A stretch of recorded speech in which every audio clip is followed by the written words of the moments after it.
अगला सवाल देखते हैं। अगला सवाल कह रहा है कि रमेश की जो एफिशिएंसी है, यानी जो कार्य कुशलता है, वो 50% ज्यादा है राजेश से। राजेश को 21 दिन लगते हैं एक काम को पूरा करने में। रमेश काम शुरू करता है अकेले और राजेश फिर आता है और 7 दिन पहले आता है काम खत्म होने के, यानी 7 दिन तक रमेश और राजेश दोनों काम कर रहे हैं। आपको बताना है कि कितने दिन रमेश अकेले काम करता है। Ramesh has worked alone.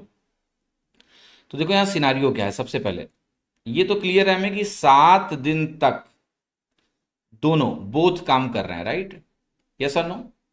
शुरुआत किसने की थी? रमेश ने। बाकी दिन क्या हुआ? रमेश अकेले काम कर रहा है। तो मुझे ये निकालना है कि रमेश ने अकेले कितने दिन काम किया है। अब एक बात देखो, 50% मोर का मतलब क्या हुआ?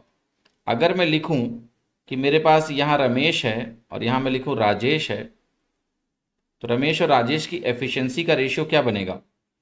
3:2 बनेगा। यस और नो? तो मैंने यहां कहा 3, यहां कहा 2।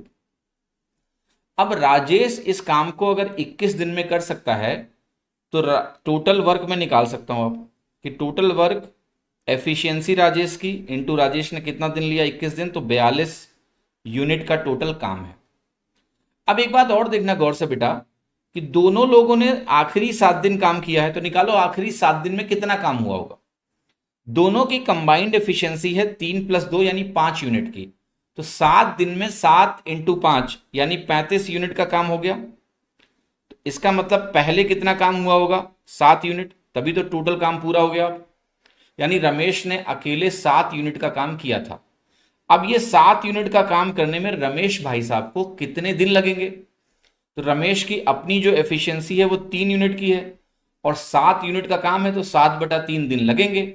हम कहेंगे 3 दूनी 6, 2 सही, 1/3 हमारा यहां पर उत्तर होगा, यानी उत्तर हमारा होगा सी। सिंपल सवाल है, ठीक है।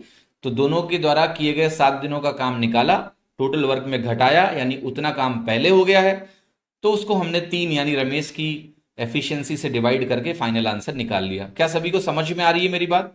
कोई दिक्कत नहीं है किसी को?